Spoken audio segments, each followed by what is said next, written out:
اگر ہم غور کریں تو ایسے بے شمار اوقات کو ہم ضائع کرتے ہیں، کھیل تماشوں میں لگے ہوئے، جو دوستوں کے ساتھ گپے مارے ہیں، فارغ تو وہ بھی نہیں ہے۔ ایک طرح سے دیکھا تو وہ بھی کہیں گے میں تو کام میں ہوں۔ کہ سرکار مدینہ صلی اللہ تعالیٰ علیہ وآلہ وسلم نے ارشاد فرمایا، 5 چیزوں سے پہلے غنیمت جانو۔ اپنی جوانی کو اللہ تعالیٰ کی عبادت میں جس نے گزارا، اس کو رب کائنات قیامت کے روز اپنے عرش کے سائے میں جگہ عطا فرمائے گا۔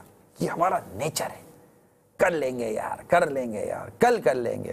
دیر سے نکلتے ہیں تو پھر راستے میں چیختے چلاتے ہوئے جاتے ہیں، اٹو بھونپو بجاتے رہتے ہیں، پومپو بجاتے رہتے ہیں۔ اچھا بل آپ ہی نے بھرنا ہے، کسی پڑوسی والے نے آ کر 4 دن کے بعد پیمنٹ نہیں دینی کہ آج میری طرف سے آج آپ کا الیکٹرک کا بل پیمنٹ کرتے ہیں۔ یعنی یہ میں نے آپ کو مثال دی کہ ہماری طبیعت میں اس طرح کی چیزیں ہیں۔ جنتیوں کو جس چیز پر حسرت ہوگی، جو وقت اللہ کے ذکر کے بغیر گزارا، اس وقت پر ان کو حسرت ہوگی۔ ہمیں مرنا ہے، مرنے کے بعد ہمیں جنت میں جانا ہے، وہاں موت نہیں ہے۔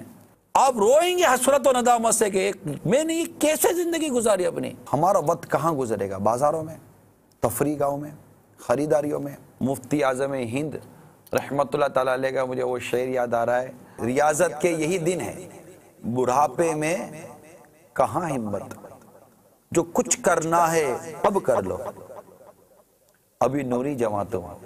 صلو علی الحبیب صلی اللہ تعالی علی محمد۔ مجھے اپنی اور ساری دنیا کے لوگوں کی اصلاح کی کوشش کرنی ہے انشاءاللہ۔